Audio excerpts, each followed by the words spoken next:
Welcome to BODS Mayhem Hour, your source for all hard rock, heavy metal, new metal, alternative, punk, horror punk, hardcore, rock, and all local bands, with your host, John the Bod, a.k.a. the Bodfather. Hey, what's up, everybody? This is Chris Volz, vocalist of Flaw, and you're listening to BODS Mayhem Hour. The views and opinions of the guests do not necessarily reflect the views and opinions of BODS Mayhem Radio Network, its staff, affiliates, or sponsors. Parental discretion is advised. Welcome to BODS Mayhem Radio Network. Hey everybody, welcome to BODS Mayhem Hour. I'm your host, John the Bod, a.k.a. the Bodfather, and as always, I'm bringing you guys and gals awesome interviews. Today, BODS Mayhem Hour welcomes back Mr. Chris Volz. He's the vocalist of Flaw. Flaw hail from Louisville, Kentucky, and Flaw has been a mainstay in the hard rock metal scene for over 20 years and has been with Pavement Entertainment ever since 2015. Flaw has released their new album, Because of the Brave, which is out now via Pavement Entertainment, and this is the follow-up album to 2017's EP, United We Stand. So, Chris, man, it's always good to have you back on the show. So how's it been and how's it going? Oh, man, thanks a lot for having me back, man. It's been going great. You know, we've been staying busy. We took our time on this recent record and, didn't try to rush it. Worked with some great people. It was produced by Rick Lander and myself, and mixed by Matt LaPlante. And we really put our heart and soul into it, man. I think that I've always been the kind of person that wants to, stay true to myself and true to Flaw's roots from back in the late 90s, early 2000s. And I think we accomplished that. And yeah, just really, really proud of it and really proud of the response it's been getting for the past week.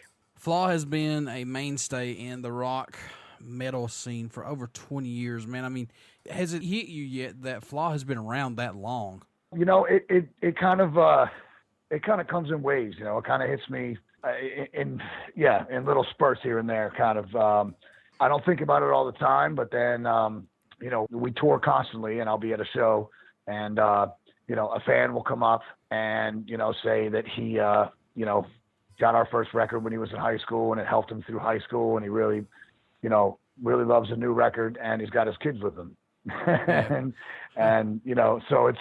That's kind of when it hits me that we've been doing this for 2 decades now, and it's a blessing. I'm extremely grateful and extremely proud of the fact that we've been able to hang in for as long as we have.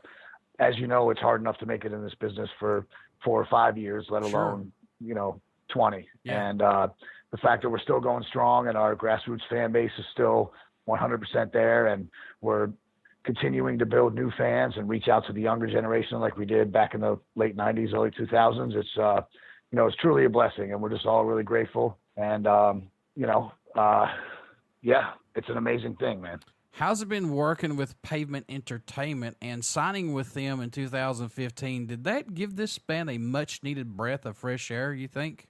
Yeah, I definitely think it did. So, we got caught up in the whole digital age transfer of the early 2000s or the mid 2000s, right around the Napster lawsuit. And when everybody was bootleg downloading songs off of LimeWire, record labels lost millions, and in turn artists lost out actually much worse.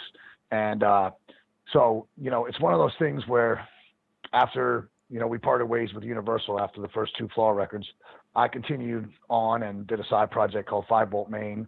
And then, and that got signed. And I did a solo record, which was, also signed on a label. And getting Flaw back together and getting Flaw back on a, full record contract was definitely an integral step in the right direction. We had to get ourselves back out there. We had to get major label distribution, which, Pavement uses Sony Red. It's global distribution. And but the times have changed at that point. You know what I mean? Like, the days of the big lucrative record deals are over. It makes so much more sense now to work with a label that doesn't have 500 people on their staff and doesn't have 800 bands to think about. You know, it's better to be a big fish in a small pond than a small fish in a big pond. And so signing with Pavement was actually really good for us because, you know, we came in with so much more knowledge of the industry after what we've been through before than we did in our initial signing with Universal. And so, you know, they've been really good with marketing, especially on this new record. They're pushing it, you know, super hard and, you know, using outside PR firms and marketing firms to get the word out, you know, overseas distribution, global distribution, all that stuff. You know, and also having full artistic and creative control. You know, major labels tend to tell you what they want and want to build you into what they see, as opposed to let you kind of shine to the best of your abilities in terms of who you really are and what your music really is. And so we've been really happy with Pavement, definitely. You guys made an appearance on The Late Show with Stephen Colbert, and Stephen got the band a new van, man. What was going through your mind when he told you that he got the band a new van, or did you kind of knew he had something up his sleeve for you all? Well, it actually happened. It happened completely organically. I mean, it wasn't something that was set up by the label. It wasn't something that we paid, you know, the network to do to get us on there. They just happened to be flipping through the GoFundMe pages and saw our GoFundMe for a new van. And his writers worked it into one of his skits and his monologue one night on a show. And we were blown away by that. We were completely taken by surprise.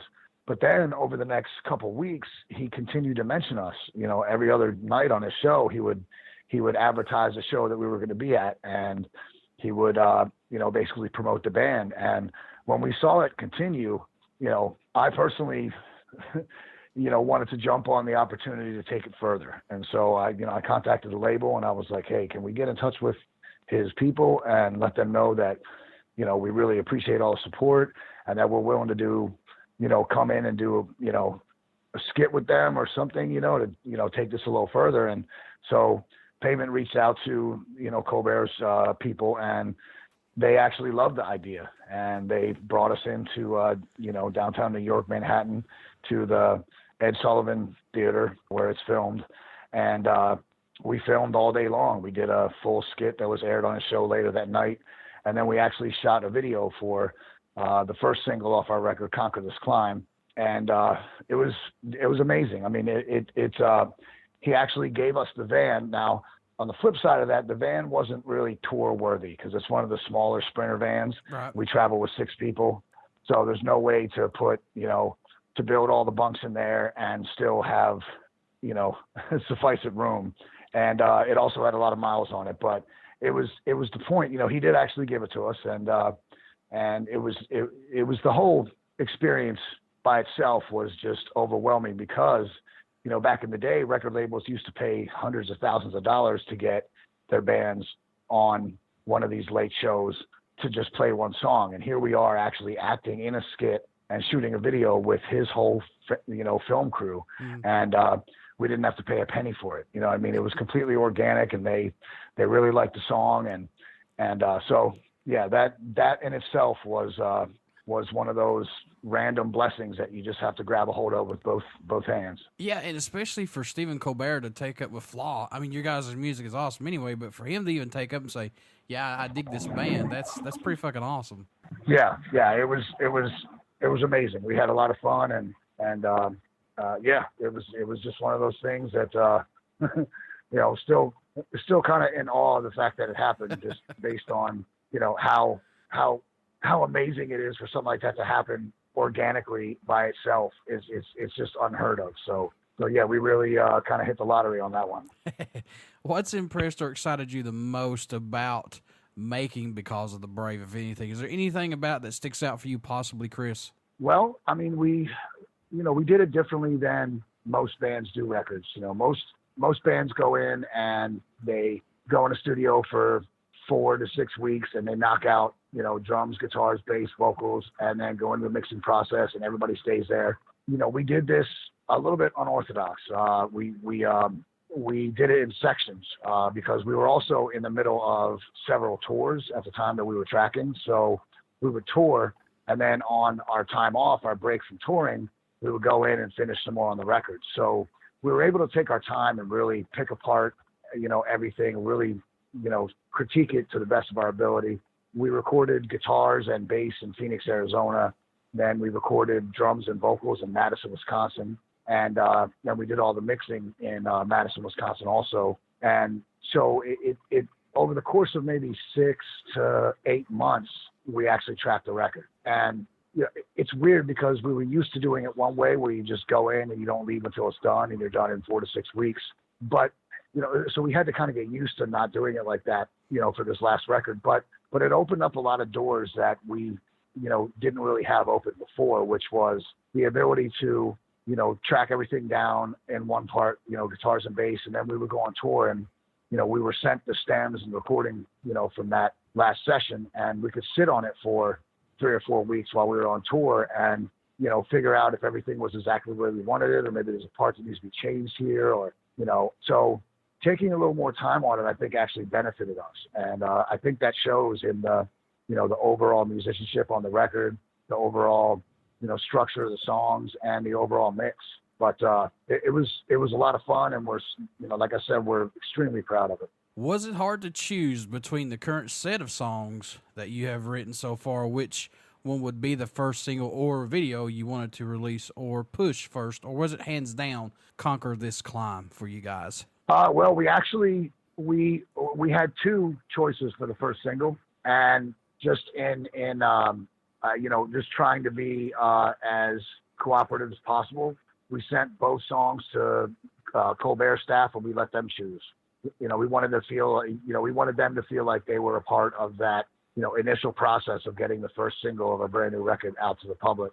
And so, we only gave them 2 songs as an option, and we were happy with either, and they chose Conquer. But I mean, that was the one that we were hoping for anyway, so it all worked out. Any songs standing out more to you than any right now on the new album? I know it must change every time you listen to it, or, I know you guys are close to it, but are there any that stick out for you possibly, Chris? Yeah, I mean, that's a tough one. I mean, they all stick out to me. It's that's one of those questions where when you spend as much time on this record as you have, that we did, that's almost like asking you to choose a favorite child, which is virtually impossible. I really like Persistence, and I really like Walk the Line. I mean, I honestly, I like all of them. One of the things that I wanted to accomplish with this record is that we got a lot of people, thousands of people responded on our very first record, Through the Eyes, back in 2000. They said that it's one of those records where you can listen to front to back and you don't pass a song. And that's what we wanted to accomplish with this record as well. Not only going back to the, the root of Flaw's style, but putting out a record that somebody wants to listen to and enjoys listening to front to back without skipping tracks. And so I think that's what we did with this one, because, whenever we listen to it, even as a band, when on tour, we do a lot of highway miles, and even when we're sitting down and listening to it all, we don't pass a song. You know what I mean? It's one of those front to back records. So, I mean, I really like all of them. Now, you mentioned that Conquer This Climb was directed by Colbert's video staff. How was working with them on this? Was it pretty easy to work with, or how did they all do this? Yeah, they were amazing to work with. They actually shut down the entire street outside of Ed Sullivan Theater in downtown New York.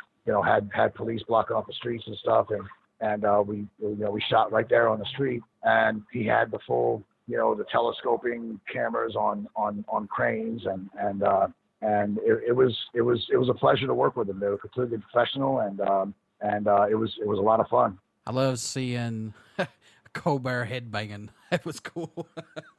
Yeah. He actually threw his neck out. He actually pulled a muscle in his neck. I saw that. Yeah. I thought it was in the skin. And I was like, oh crap, maybe he is hurt. No. Yeah, he definitely pulled something out there. He was complaining about it for the rest of the day. Now, you said that yourself and Rick Lander produced this album. Working with Rick Lander, how is work with him? Does he get something out of you guys that other people may not get out, possibly? Yeah. I think that's a definite. He's a hands-on producer, but he also knows when to step back and let the band, kind of showcase their talents.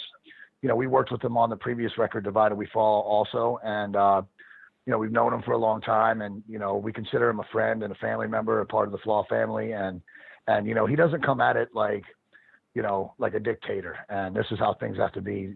He's open to suggestions, and it's just a really comfortable atmosphere. And he's a great guy to work with. He knows his stuff behind the board, and yeah, same thing with Matt LaPlante, who mixed the record. I tracked vocals with him, and we sat down, and when things were done and we were happy with everything, he started mixing, and he would send me mixes through email and say, hey, what do you think about this? And then I'd send emails back saying, let's try this here, let's try that there, maybe bring this down a little bit, bring this up a little bit. And so just being able to work as a team, with Rick and Matt was also a great experience. I think of a lot of bands, especially starting out, that don't have a lot of experience in the professional recording studio world.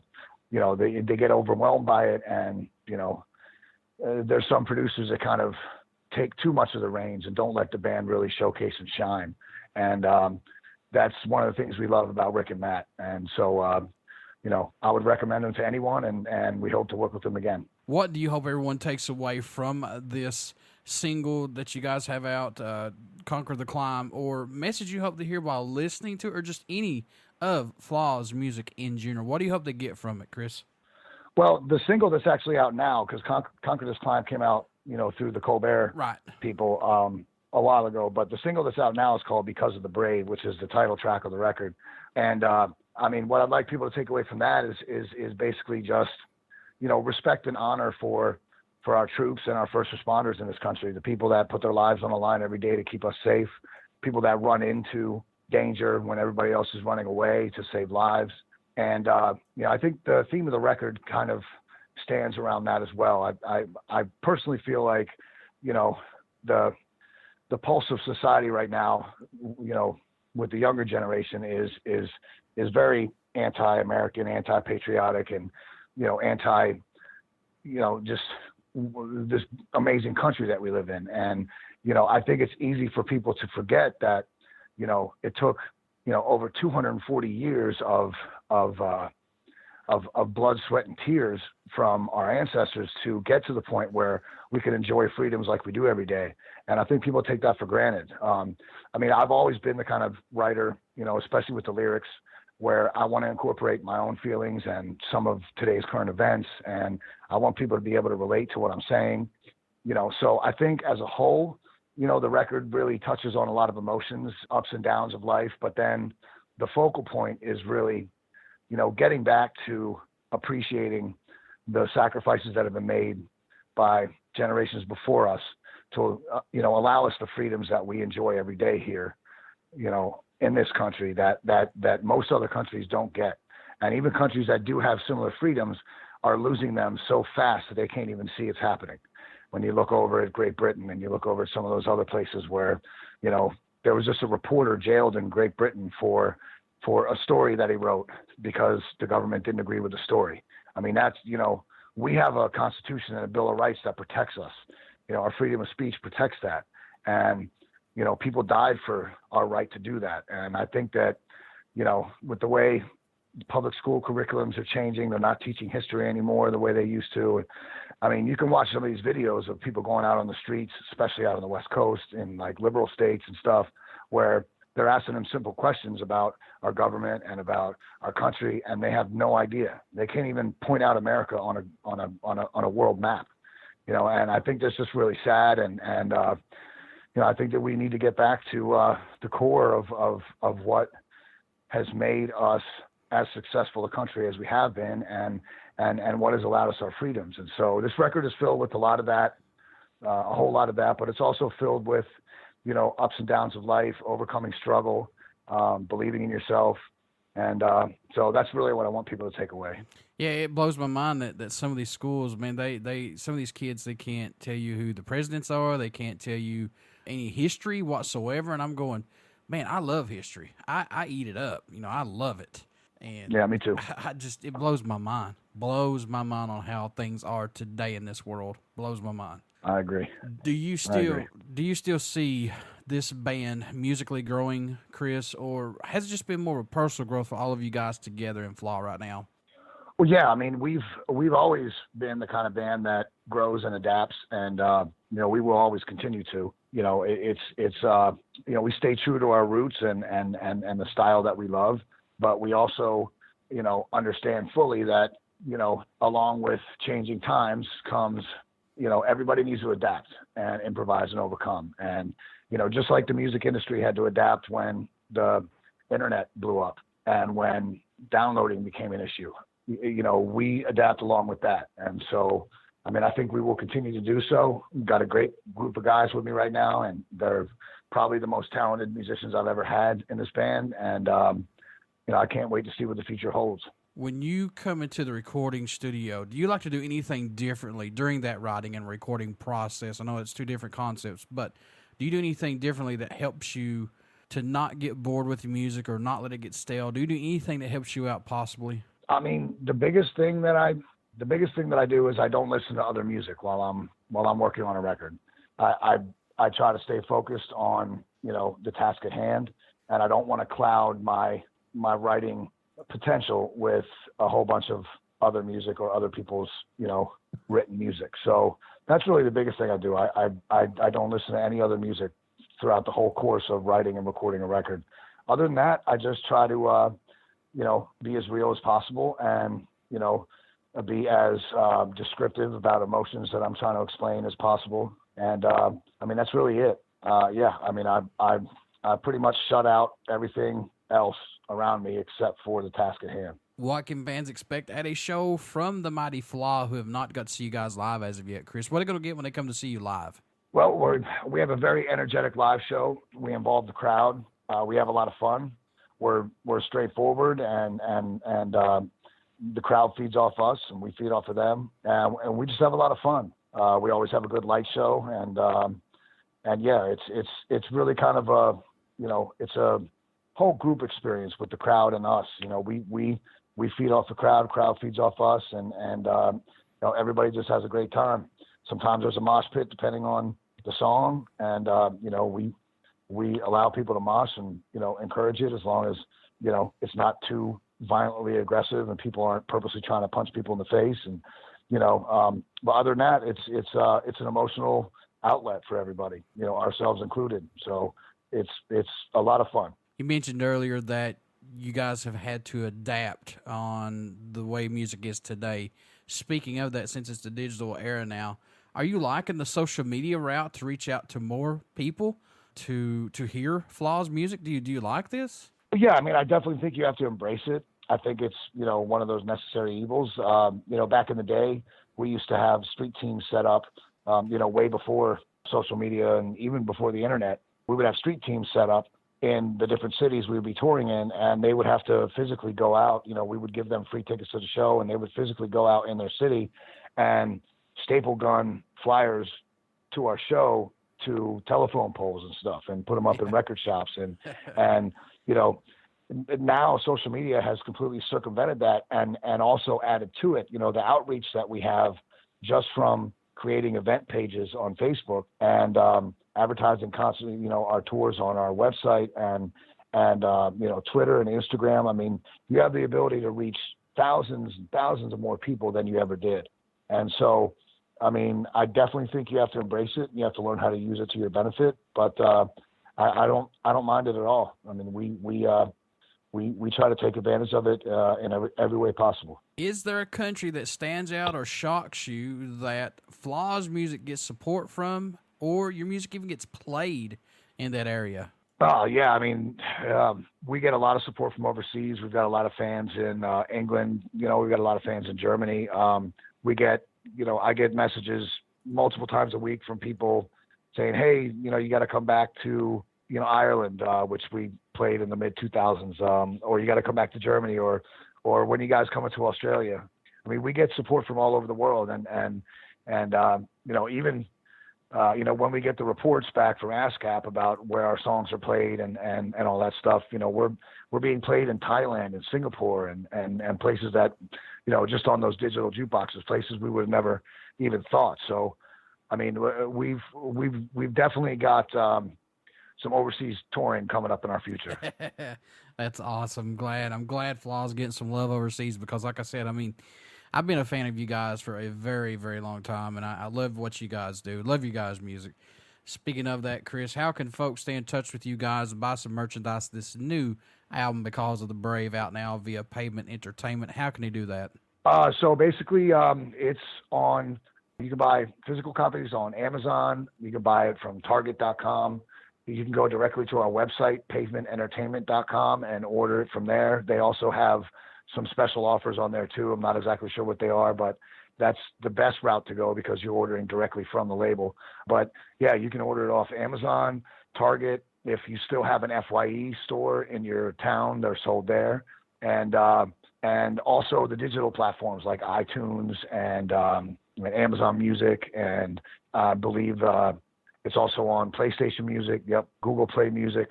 All of those digital platforms will have it as well. Before I let you go, good sir, would you care to do a promo for the show? Sure, absolutely. Hey, what's up, everybody? This is Chris Volz, vocalist of Flaw, and you're listening to BODS Mayhem Hour. Everybody stick around. We've got some great stuff coming up. You only hear these interviews right here on BODS Mayhem Hour and BODS Mayhem Radio Network. Please get out and check out our Facebook page. It has our podcast link, YouTube link, and soon our Twitch link. Please get out and like our YouTube link for sure. Like it and subscribe because we're going to have all of our stuff posted on there. We've got a ton of stuff on there right now. But please go out and like us and subscribe to us for sure. Also, get out and check out Flaw. Pick up their new album, Because of the Brave, out now via Pavement Entertainment. Check out their other stuff as well. Trust me, folks, I don't think you'll be disappointed. Really great stuff from Flaw. Chris, thank you guys so much, and just keep doing what you're doing, man. Love you guys. All right, thank you so much for the support, brother. I appreciate it.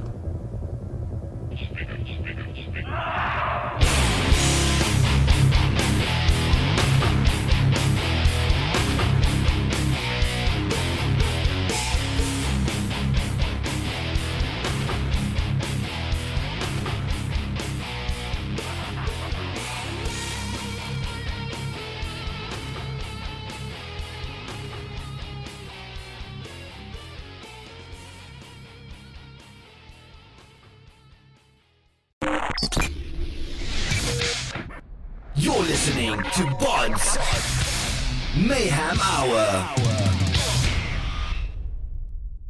Follow us on Facebook, Twitter, and Instagram.